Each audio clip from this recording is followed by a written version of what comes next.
Hello and welcome to SPMIS Academy. Today we'll analyze important newspaper articles of 23rd December 2022. Please note you can download the PDF version of today's newspaper analysis by clicking the link given in the comment section. This is the list of the topics that we will be covering from today's newspaper. The first article is about Kisan Divas. And this topic is important from our syllabus GS paper 3, agriculture issues point of view, land reform segment. So current context समझते हैं। आज का दिन 23 दिसंबर पूरे देश में national farmers day या किसान दिवस की तरह सेलिब्रेट किया जाता है। इसके पीछे क्या सिग्निफिकेंस है वो भी ज़रा समझते हैं। तो 23 December is the birth anniversary of our former prime minister Chaudhary Charan Singh. He was 5th prime minister of India and he remained prime minister for a short span of time from 1979 to 80. So in 2001, the government decided to recognize Chaudhary Charan Singh's contribution to the agriculture sector और इससे फिर उनके birth anniversary को declare कर दिया गया as किसान दिवस। तो चौधरी चरण सिंह, इनको किसानों का नेता कहा जाता था। 5वें प्रधानमंत्री बने जनता पार्टी की सरकार के टाइम में। तो मोरारजी देसाई के बाद चौधरी चरण सिंह जी थे। तो चौधरी चरण सिंह के से रिलेटेड कुछ इंपॉर्टेंट चीज़ें जिस कारण से उनको किसानों का नेता कहा जाता था वो जरा एक एक करके देखते हैं। ड्यूरिंग द ब्रिटिश टाइम दो इम्पॉर्टेंट कानून थे जो चौधरी चरण सिंह जी के एफर्ट्स के कारण उत्तर प्रदेश, उस टाइम में वो यूनाइटेड प्रोविंस कहा जाता था, वहाँ पे ये दो इम्पॉर्टेंट बिल पास हुए। ये बिल थे land utilization bill of 1939 and debt redemption bill in 1939। Land utilization bill की बात की जाए तो as per this bill the land where the cultivation was being practised that land should belong to the tillers of the land. तो जो वहाँ पे असल में खेती कर रहे हैं जिन ज़मीनों पे, वो ज़मीन उन लोगों की होनी चाहिए, ना कि ज़मींदारों की। ये ऐसा एक बिल लाया गया यूनाइटेड प्रोविंस में because of the contribution from Chaudhary Charan Singh ji. दूसरा था debt redemption bill in 1939। This was to give relief to the peasantry class from money lenders. अब इतना डिटेल में आपको रटने की ज़रूरत नहीं है, लेकिन इतना आपको याद रखना है कि देश में जो किसान दिवस मनाया जाता है 23 दिसंबर को, जो आज का दिन है, that is celebrated in recognition of the contribution of Chaudhary Charan Singh ji, 5th prime minister of India. अभी फार्मर्स की जब बात चली रही है तो कुछ इंपॉर्टेंट चीज़ें फार्मर्स से रिलेटेड देख लेते हैं। सबसे जो कंट्रोवर्शियल बात है फार्मर्स या एग्रीकल्चर कम्युनिटी से रिलेटेड वो है about the definition of farmers itself, क्योंकि agriculture is a state subject और इसी कारण से भारत सरकार अभी तक कोई एक एक्सप्लिसिट डेफिनीशन फार्मर का दे नहीं पाई है। आप भी सोच रहे होंगे सर ये कैसी बात है, फार्मर का डेफिनीशन देने की क्या ज़रूरत है। लेकिन कोई भी स्कीम, कोई भी वेलफेयर पॉलिसी जब लाया जा रहा है फार्मर्स के लिए तो पहले डिफ़ाइन करना ज़रूरी है कि कौन लोग फार्मर्स कहे जाएंगे, और इसको लेकर के कोई एक ऑब्जेक्टिव क्राइटेरिया है नहीं कि कौन कौन से लोग फार्मर्स कहे जाएंगे। भारत सरकार ने कई सारी स्कीम्स लॉन्च की हैं फार्मर्स को लेकर के, लेकिन उसमें सबसे बड़ी प्रॉब्लम यही रही है कि उन्होंने फार्मर्स को ऐसे डिफ़ाइन किया कि ऐसे लोग जिनके कोई भी खेती वाली ज़मीन है जिनके नाम पे, वो लोग फार्मर्स कहे जाएंगे। जैसे पीएम किसान स्कीम की बात की जाए, इसमें 6,000 रुपये मॉनेटरी बेनिफिट दिए जाते हैं एक साल में इन 3 इक्वल इंस्टॉलमेंट्स ऑफ ₹2,000 ईच। तो ये पीएम किसान स्कीम के अंतर्गत जिन लोगों के पास भी एग्रीकल्चरल लैंड है वो लोग किसान कहे जाएंगे। लेकिन उनका क्या जो लैंडलेस वर्कर्स हैं, उनका क्या जो एग्रीकल्चर से अलाइड एक्टिविटीज़ में लगे हुए हैं जैसे पोल्ट्री वगैरह में, वो सब इस पीएम किसान स्कीम में उनको बेनिफिट नहीं मिलता है। तो एग्रीकल्चर से रिलेटेड जब बात चल रही है तो जो सबसे इंपॉर्टेंट मुद्दा है एग्रीकल्चर से रिलेटेड वो आप समझ लीजिए कि फार्मर्स की कोई एक ऑब्जेक्टिव डेफिनीशन पूरे देश भर में नहीं है जिसको फॉलो करते हुए स्टेट या यूनियन गवर्नमेंट्स स्कीम लेकर के आए फार्मर कम्युनिटी के वेलफेयर के लिए। क्या डेफिनीशन से रिलेटेड प्रॉब्लम है? तो प्रॉब्लम ये है कि जो लैंड को लेकर के डेफिनेशन दिया गया है कि centre has linked farmers definition with the ownership of the land alone that leads to exclusion of many communities who are primarily dependent on agriculture and allied activities, जैसे मैंने आपको बताया। और इसका इम्प्लीकेशन क्या होता है कि poor farmers are left out of the government welfare schemes. इस डायरेक्शन में क्या सॉल्यूशन अडॉप्ट किया जा सकता है वो भी ज़रा देखते हैं। तो नेशनल कमीशन ऑफ फार्मर्स बनाया गया था इन the year 2007 headed by agricultural scientist MS Swaminathan.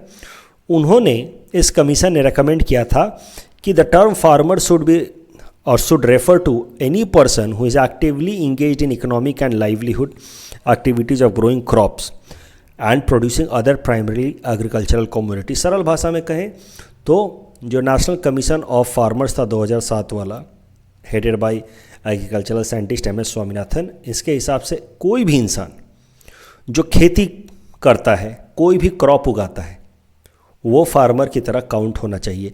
उसकी खुद की ज़मीन हो खेती के लायक, वो क्राइटेरिया ना हो करके खेती करता हो, वो क्राइटेरिया होना चाहिए for definition of farmer.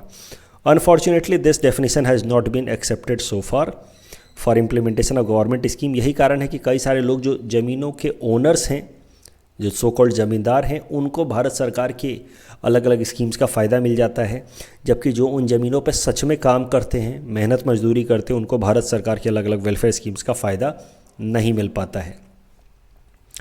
The next article is about anti dumping duty and this topic is important for our syllabus GS paper 3 Indian economy point of view. क्या है डंपिंग, पहले ये समझते हैं, फिर देखेंगे एंटी डंपिंग ड्यूटी। तो dumping का मतलब होता है कि कोई भी ऐसा देश जो अपने देश के डोमेस्टिक मार्केट में कोई प्रोडक्ट से ज़्यादा सस्ता दूसरे देशों में वो प्रोडक्ट को बेच रहा हो, तो ऐसे इंटरनेशनल ट्रेड के सिनारियो को कहा जाता है डंपिंग। इस इमेज की मदद से समझिए, जैसे मान लीजिए चाइना है और चाइना में स्टील बिक रहा है या स्टील रॉड बिक रहे हैं ₹1000 पर टन। हाइपोथेटिकल एग्जाम्पल है, समझने के लिए काफ़ी है। चाइना में स्टील रॉड्स बिक रहे हैं ₹1000 पर टन, लेकिन वही स्टील टन और वही स्टील रॉड्स इंडिया में बिक रहे हैं ₹800 पर टन। यानी कि चाइना के डोमेस्टिक मार्केट में जो इन चाइनीज स्टील का दाम है, स्टील रॉड का दाम है, उससे कम दाम है इन्हीं स्टील रॉड्स का दाम इंडियन डोमेस्टिक मार्केट में। ये कैसे हो सकता है? ये तभी पॉसिबल है जब चाइनीज़ गवर्नमेंट इस स्टील रॉड मैन्युफैक्चरिंग कंपनी को सब्सिडी दे रही हो इंडिया में इस रॉड को सस्ता बेचने के लिए। और ऐसे टैक्टिक्स अपनाए जाते हैं ताकि विदेशी मार्केट्स को कैप्चर किया जा सके। अगर ये स्टील रॉड सस्ता बिकेगा इंडिया में तो naturally it will be more in demand as compared to the Indian steel rods. तो धीरे धीरे इंडियन स्टील रॉड्स कंपनियां जो हैं वो मार्केट लूज कर जाएंगी and the Chinese steel rods will capture the market. Once the Indian steel rod manufacturers have shut down, then slowly the Chinese steel rod manufacturers will increase the price and they will try to extract benefit from the monopolization of the market। तो ये tactics या इस strategy को कहा जाता है dumping. अपने देश में डोमेस्टिक मार्केट में जो दाम है उससे सस्ता हो विदेशी मार्केट में, और इसका एक ही उपाय है सब्सिडी। एक टैक्टिक है विदेशी मार्केट को कैप्चर करने का, और ये तभी होता है जब आप सब्सिडी दें, और इससे फिर जिस देश में आप अपना प्रोडक्ट बेच रहे हो वहाँ की लोकल कंपनियों को नुकसान होता है। तो इससे बचने के लिए एक तरीका है जिसको कहा जाता है anti dumping duty. Anti dumping duty में क्या किया जा सकता है कि जिस देश को ऐसा लगता है कि उसके देश में कोई विदेशी प्रोडक्ट की डंपिंग हो रही, यानी कि किसी विदेशी प्रोडक्ट को जानबूझ करके सस्ते में बेचा जा रहा है ताकि उसके मार्केट को कैप्चर किया जा सके, तो इस केस में ये जो कंट्री है, टारगेट कंट्री, वो एक स्पेशल तरीके की ड्यूटी या टैक्स लगा सकता है over and above import duty, और उस टैक्स को कहा जाता है एंटी डंपिंग ड्यूटी। एक तरीके का प्रोटेक्शनिस्ट टैरिफ है। प्रोटेक्शनिस्ट से हमारा यहाँ मतलब है कि इस देश की कंपनियों को प्रोटेक्ट करने का from this onslaught of dumping from foreign country. इस डायरेक्शन में ये अप्रोच है, प्रोटेक्शनिस्ट टैरिफ कह सकते हैं, that the domestic government imposes on foreign imports which are believed to be dumped in the country। तो in order to protect the respective economy, बहुत सारे देश इस तरह की एंटी डंपिंग ड्यूटी लगाते हैं विदेशी प्रोडक्ट्स पे। इंडिया के अंदर भी एंटी डंपिंग ड्यूटी का प्रोविज़न है। होता क्या है, डिपार्टमेंट ऑफ कॉमर्स जो मिनिस्ट्री ऑफ कॉमर्स के अंतर्गत आता है वो रेकमेंड करता है एंटी डंपिंग ड्यूटी। जब भी उसको लगता है कि कोई भी प्रोडक्ट हमारे देश इंडिया में डंप हो रहा है तो उस केस में डिपार्टमेंट ऑफ कॉमर्स रिकमेंडेशन देता है, और डिपार्टमेंट ऑफ कॉमर्स के रिकमेंडेशन पे department of revenue which is in finance ministry acts and imposes anti dumping duty within 3 months of such recommendation. अगर WTO की बात की जाए तो WTO in general allows world countries या member countries of the WTO to impose anti dumping duty. वैसे तो anti dumping duty लगाने से इंटरनेशनल ट्रेड को नुकसान पहुंचता है, फिर भी in general WTO agreement permits government to act against dumping if it causes or threatens material injury to the establish domestic industry. मतलब अगर डोमेस्टिक कंट्री, इस केस में जो टारगेट कंट्री, वो साबित कर पाता है कि उसके देश को टारगेट किया जा रहा है, नुकसान कराया जा रहा है जानबूझ करके डंपिंग से, तो उस केस में जो डोमेस्टिक कंट्री है या टारगेट कंट्री है वो एंटी डंपिंग ड्यूटी लगा सकता है। And WTO in general also does not intervene in the activities of the companies engaged in dumping. तो WTO में कोई स्पेसिफिक नियम है नहीं डंपिंग को लेकर के। World countries are allowed to impose anti-dumping duty. At the same time, WTO also does not take action against those companies that are engaged in dumping. ये सब बातें ध्यान रखनी है। अब करंट कॉन्टेक्स्ट पे आ जाते हैं। हमारे देश में हाल फिलहाल में इंडोनेशिया से आने वाले इस तरह के जो थ्रेड्स हैं, इनके ऊपर एंटी डंपिंग ड्यूटी लगाने का रिकमेंडेशन दिया है डिपार्टमेंट ऑफ कॉमर्स के अंतर्गत आने वाला directorate general of trade remedies. तो इस तरह के जो थ्रेड्स हैं वो आते हैं इंडोनेशिया से, इनको कहा जाता है विस्कोस फाइबर। या viscose fibres are a kind of rayon या thread which is also known as artificial silk. आपने देखा होगा इस तरह के थ्रेड्स को, आर्टिफिशियल सिल्क इनको कहते हैं। इंडोनेशिया से आते हैं मेनली। इनको हमारे देश में डंपिंग की जा रही है ऐसा मानना है डिपार्टमेंट ऑफ कॉमर्स का, और इनकी डंपिंग हो रही है, इसलिए इनके ऊपर एंटी डंपिंग ड्यूटी लगाई जानी चाहिए। इनको विस्कोस फाइबर कहते हैं, इंडोनेशिया से आते हैं। विस्कोस फाइबर इसलिए कहते हैं because they are made up of some viscous organic liquid. अगर इनकी बात की जाए, आप देख करके आप समझ रहे होंगे, थोड़ा सा ये सिंथेटिक टाइप भी दिखते हैं, थोड़ा नेचुरल भी दिखते हैं, लाइक कॉटन, वूल या सिल्क, दोनों का मिक्सचर है ये। कुछ नेचुरल फीलिंग भी आती है इनके टेक्सचर से, और कुछ सिंथेटिक फीलिंग भी आती है लाइक नायलॉन एंड पॉलिएस्टर। और इनको कहते हैं हम लोग विस्कोस रेयन या fibre, coming from Indonesia, and most probably on these products anti-dumping duty will be put by Department of Revenue. इस टॉपिक के बेसिस पे प्रीलिम्स प्रैक्टिस क्वेश्चन हमने आपको दे रखा है। Please attempt this question and you can submit the answer in the comment section. The next article is about Sahitya Akademi awards and this topic is important from our syllabus GS paper 5 Assam issues point of view. Sahitya Akademi awards 1954 में establish किए गए थे and it is a literary honour. तो साहित्य की field में ये award दिया जाता है। And Sahitya Akademi award is consider to be second highest literary honour after Jnanpith award. Jnanpith award सबसे ऊंचा अवार्ड माना जाता है साहित्य के क्षेत्र में, और उसके बाद साहित्य अकादमी अवार्ड आता है। तो ये जो साहित्य अकादमी अवार्ड है, it is presented along with a copper plaque shawl and a cheque of ₹1 lakh. ये जो कॉपर प्लेक आप देख रहे हैं साहित्य अकादमी अवार्ड में जो दिया जाता है, it has been designed by film director, well renowned film director and maker Satyajit Ray. ये जो साहित्य अकादमी अवार्ड है, ये 24 भाषाओं के राइटर्स को दी जाती है अलग अलग हर साल। Akademi awards are given to 24 literary works annually. हर साल 24 अलग अलग भाषाओं में लिखी गई किताबों पे ये साहित्य अकादमी अवार्ड दी जाती है। Out of this 22 are the scheduled languages of India, और उसके अलावा इंग्लिश और राजस्थानी में भी साहित्य अकादमी अवार्ड दिया जाता है। करंट न्यूज़ ये है, APSC पर्सपेक्टिव से इम्पॉर्टेंट है। हमारे असम से 3 लोगों को साहित्य अकादमी अवार्ड के लिए चुना गया है। मनोज कुमार गोस्वामी जी को चुना गया है, सीनियर जर्नलिस्ट हैं वो, उनको चुना गया है साहित्य अकादमी अवार्ड 2022 के लिए for his Assamese language short stories, जिसका नाम है भूल सत्य। तो ये हैं Manoj Kumar Goswami ji.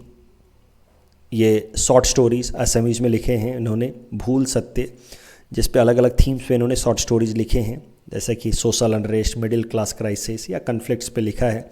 These books were published in 2017, और इसके लिए इनको असमीज लैंग्वेज का साहित्य अकादमी अवार्ड मिला है in the year 2022। Bodo language के लिए रश्मि चौधरी जी को मिला है Sahitya Akademi award for collection of her poetry Sansarini Modira, जबकि खर्ग बहादुर नेपाली जी को मिला है नेपाली लैंग्वेज में ड्रामा लिखने के लिए। खर्ग बहादुर Nepali is also editor of monthly Nepali magazine called बिंदु। इस टॉपिक के बेसिस पे प्रीलिम्स प्रैक्टिस क्वेश्चन हमने आपको दे रखा है। Please read this question and you can submit the answer in the comment section. The next article is about Vehicle Scrappage Policy of Assam 2022. And this topic is important from our syllabus GS paper 5 Assam issues point of view. तो vehicle scrappage policy होती क्या है? देखिए, पुरानी गाड़ियों को चलाने से पॉल्यूशन ज़्यादा होता है, तो भारत सरकार ने भी इस तरह की स्क्रैपेज पॉलिसी अपनाई है। अब उसी लाइन में असम सरकार ने भी स्क्रैपेज पॉलिसी अपनाया है। क्या होता है स्क्रैपेज पॉलिसी? पुरानी गाड़ियों को स्क्रैप कराना, हटा देना और उसके जगह पे नई गाड़ियाँ, प्रेफरेबली इलेक्ट्रिक व्हीकल कार्स को अडॉप्ट करने को कहा जाता है व्हीकल स्क्रैपेज पॉलिसी। तो व्हीकल स्क्रैपेज पॉलिसी लेकर के आई है असम सरकार, जिसके अंतर्गत दो मेन काम किए जाएंगे। जो लोग भी अपनी पुरानी गाड़ियों को रजिस्टर्ड व्हीकल स्क्रैपेज फैसिलिटी में जाकर के बेचेंगे, वहाँ से उनको अलग अलग तरह के सर्टिफिकेट्स मिलेंगे, जिन सर्टिफिकेट्स का इस्तेमाल करके जब वो नई गाड़ियाँ खरीदेंगे, खासकर इलेक्ट्रिक व्हीकल्स, तो उसमें उनको अलग अलग तरह के टैक्स बेनिफिट जैसे कि रोड टैक्स वगैरह पे छूट मिलेगी, रजिस्ट्रेशन टैक्स वगैरह पे छूट मिलेगी। तो आपकी गाड़ी अगर पुरानी हो गई है, आप जा कर के जो असम सरकार द्वारा रजिस्टर्ड स्क्रैपेज फैसिलिटीज़ हैं वो अपनी गाड़ी को दे दीजिए, उसको स्क्रैप कर दिया जाएगा, मतलब ब्रेक कर दिया जाएगा और उससे फिर रिसाइकल करने की कोशिश की जाएगी। जबकि आपको सर्टिफिकेट्स मिलेंगे, जिस सर्टिफिकेट्स का इस्तेमाल करके आप नई गाड़ी खरीद सकते हैं, जिसमें आपको अलग अलग तरह के टैक्स बेनिफिट्स मिलेंगे। ये पहला प्रोविज़न है vehicle scrappage policy of Assam का। और दूसरा प्रोविज़न है कि असम गवर्नमेंट द्वारा recognized vehicle scrappage facility centres बनाए जाएंगे। व्हीकल स्क्रैपेज से होता क्या है? It promotes circular economy. Circular economy का क्या मतलब है? तो सर्कुलर इकोनॉमी को समझने के लिए पहले समझिए लीनियर इकोनॉमी। लीनियर इकोनॉमी में कैसा है? आप कोई सामान बनाते हैं, जैसे आपने पेन बनाया, कपड़े बनाए, मास्क बनाया, इसको फिर डिस्कार्ड कर दिया हमने अपने इन्वायरमेंट में एज इट इज़, तो इससे धीरे धीरे वेस्ट कंटेंट इन्वायरमेंट में बढ़ता जाएगा। सर्कुलर, आपने बनाया और डंप कर दिया, बनाया डंप कर दिया, तो यह है सर्कुलर, यह है linear economy. I am so sorry, आपने बनाया डंप कर दिया, तो यह है लीनियर इकोनॉमी। लेकिन अगर आपने कोई प्रोडक्ट बनाया, उसका भरपूर इस्तेमाल किया, when it reach to its end of its life cycle, तो आपने वापस से उसको रिसाइकल किया, तो इसको कहा जाता है सर्कुलर इकोनॉमी। और सर्कुलर इकोनॉमी और लीनियर इकोनॉमी के बीच का होता है रीयूज इकोनॉमी, जिसमें कुछ पार्ट हम डंप कर देते हैं और कुछ पार्ट रीयूज कर लेते हैं। तो लीनियर इकोनॉमी में पूरा जो वेस्टेज है वो डंप हो जाता है, सर्कुलर इकोनॉमी में पूरा वेस्टेज जो है वो रिसाइकल हो जाता है। लेकिन प्रैक्टिकल सेंस में जो होता है वो होता है रीयूज इकोनॉमी, कुछ डंप करते हैं, कुछ रिसाइकल कर लेते हैं। सर्कुलर इकोनॉमी के हम जितना नज़दीक पहुंच सकें, लीनियर इकोनॉमी से जितना दूर, और सर्कुलर इकोनॉमी के हम जितना नज़दीक पहुंच सकें, उतना इन्वायरमेंट फ्रेंडली एक्शन होगा, उतना कम वेस्टेज प्रोड्यूस होगा। तो vehicle scrappage policy of Assam is basically a significant step in the direction of circular economy। तो अब जरा पढ़ते हैं व्हीकल स्क्रैपेज पॉलिसी में क्या क्या इंपॉर्टेंट बातें हैं। फोकस क्या रहेगा? Reduce pollution by scrapping old unfit vehicles, improve road passenger vehicular safety, improve fuel efficiency, formalize current informal vehicle recycling. तो इनफॉर्मल व्हीकल रिसाइकलिंग इंडस्ट्री कैसे हो रही है? जो इनफॉर्मल व्हीकल स्क्रैपेज फैसिलिटीज़ हैं उनको धीरे धीरे हटा करके असम सरकार द्वारा recognized registered vehicle scrappage facility establish किए जा रहे हैं under vehicle scrappage policy of Assam 2022। Criteria क्या है फॉर स्क्रैपिंग ऑफ व्हीकल्स? तो vehicle which are 15 years and old, उनको स्क्रैप किया जाए, and are owned by the state government, PSU or government agencies. Vehicles which have not been granted fitness certificate, vehicles which are not renewed their certificate of registration, vehicles that are auction, impounded and abandoned vehicle। कई सारे लोग vehicles को सड़क पे छोड़ देते हैं, उसका कोई फिर रिकॉग्नाइज्ड ओनर नहीं ट्रेस किया जा सकता है, ऐसे व्हीकल्स को स्क्रैप किया जाएगा। व्हीकल्स बियॉन्ड रिपेयर, इनको स्क्रैप किया जाएगा। तो ये सब क्राइटेरिया है उन व्हीकल्स के लिए that should be scrapped under this new vehicle scrappage policy। Benefits क्या हैं? ऑफ कोर्स स्क्रैप वैल्यू, आपको अगर आप अपनी व्हीकल को स्क्रैप रजिस्टर्ड स्क्रैप फैसिलिटी में जाकर के देते हैं तो उससे क्या फ़ायदा होगा? आपको अपने व्हीकल का बेहतर प्रोडक्ट या प्राइस मिल पाएगा, स्क्रैप प्राइस मिल पाएगा, सर्टिफिकेट ऑफ डिपॉजिट मिलेगा, जिससे आप नई व्हीकल खरीदेंगे तो उसमें अलग अलग तरह का कंसेशन मिलेगा, जैसे 25% concession in motor vehicle tax and 15% concession in motor vehicle tax on purchases of new transport vehicles. यहाँ पे 25% concession in motor vehicle tax for 15 years on purchases of new non transport vehicles. तो ये सब अलग अलग फ़ायदे हैं, इतना डिटेल में रट के फ़ायदा नहीं है। आप बस ये याद रखिए कि अगर आप नई असम सरकार की व्हीकल स्क्रैपेज पॉलिसी के हिसाब से दो इंपॉर्टेंट चीज़ें हैं। असम सरकार द्वारा registered recognized vehicle scrappage facility identify किए जाएंगे, और दूसरा जो व्हीकल को हम लोग स्क्रैपिंग के लिए देंगे अपनी पुरानी व्हीकल को, तो उसके बदले में हमें सर्टिफिकेट मिलेगा जिससे हमें सस्ते दामों पे या फिर हमें अलग अलग तरह के टैक्स बेनिफिट्स मिलेंगे अगर हम नई व्हीकल खरीदते हैं। तो एक चीज़ जो पीटी पर्सपेक्टिव से आपको याद रखना है कि नॉर्थ ईस्ट का पहला registered vehicle scrapping facility establish किया गया है। इनफैक्ट पूरे east and north east India का पहला registered vehicle scrappage facility setup किया गया है एट रंगिया नियर गुवाहाटी असम। और भी देखिए, जो ये रजिस्टर्ड व्हीकल स्क्रैपिंग फैसिलिटीज़ होंगे they have been given status of industry. Industry status मिलने से फ़ायदा क्या हो जाता है कि तमाम तरह के जो बेनिफिट्स इंडस्ट्रीज़ को मिलते हैं जैसे सब्सिडी वगैरह के, वो सब बेनिफिट्स अब रजिस्टर्ड व्हीकल स्क्रैपेज फैसिलिटीज़ को मिलेंगे। कल जो हमने प्रैक्टिस क्वेश्चन दिया था उसका आंसर देख लेते हैं। इसमें करेक्ट आंसर होगा अरासावल्ली, जो option A. And Great Lakes of North America से रिलेटेड पहला स्टेटमेंट सही है, लेकिन दूसरा गलत है क्योंकि Lake Superior is the largest fresh water lake in terms of surface area. और क्रिप्टो करेंसी को लेकर के देखिए, पहला स्टेटमेंट तो सही लेकिन दूसरा गलत है क्योंकि crypto coins have their own block chains but tokens do not have their own block chains. So the correct answer is option A, one only. That's all from our side for today. Thanks for watching.